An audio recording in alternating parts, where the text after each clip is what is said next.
Ẹ kú dédé àsìkò yìí, èyí làwọn ìròyìn tó jẹyọ láti inú ìwé ìròyìn The Matrix lónìí ọjọ́ Ajé, Monday ọjọ́ kẹta oṣù kẹta ọdún 2025. Ẹniọlá Sálíù lórúkọ mi. Ìjọba àpapọ̀ àti ẹgbẹ́ òṣìṣẹ́ NLC ti bẹ̀rẹ̀ ìforígbárí lórí ọ̀rọ̀ owó iná ọba. Ẹgbẹ́ òṣìṣẹ́ kò rojú sí bí wọ́n ṣe fẹ́ fi tipátipá kó àwọn oníbàárà lọ sí Band A. Ó ní irúfẹ́ ìgbésẹ̀ yìí kì í ṣe fún nǹkan míì ju kó dá wàhálà ọrọ̀ ajé sílẹ̀ lọ. Ó dúnkòokò ìfẹ̀hónúhàn jákèjádò orílẹ̀-èdè yìí tí ẹ̀ka iná ọba àti àwọn iléeṣẹ́ tó ń pèsè iná ọba bá tẹ̀síwájú lórí àfikún náà. Ìpínlẹ̀ Rivers ti padà sí ipò ìpèníjà rẹ̀ lẹ́yìn ìgbẹ́jọ́ ilé-ẹjọ́ gíga jùlọ lórílẹ̀-èdè yìí Fubara fi gbé ta. Ó ní àtúndì ìbò sí ipò alága ìjọba ìbílẹ̀ máa wáyé.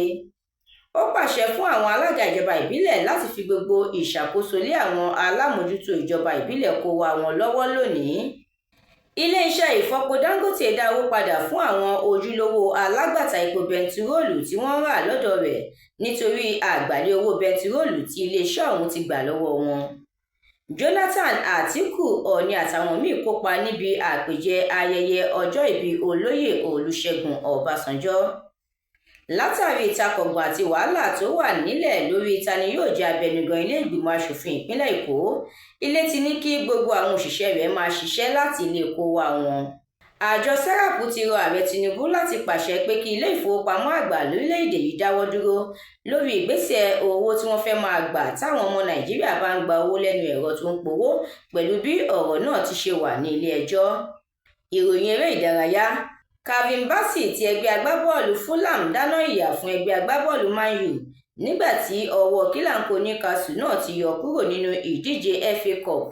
Ẹ̀kúnrẹ́rẹ́ àwọn ìròyìn yìí àtàwọn ìròyìn míì lẹ́ ò láǹfààní láti jẹ̀gbádùn tí ẹ bá darapọ̀ tí ẹ sì tẹ̀lé The Matrix lórí Facebook, Instagram, TikTok, YouTube àti X. Àdúrà Mọ́mi Balógun ló ṣe òǹgbùfọ̀ ìròyìn yìí. Ẹniọlá Sálíù lórúkọ mi.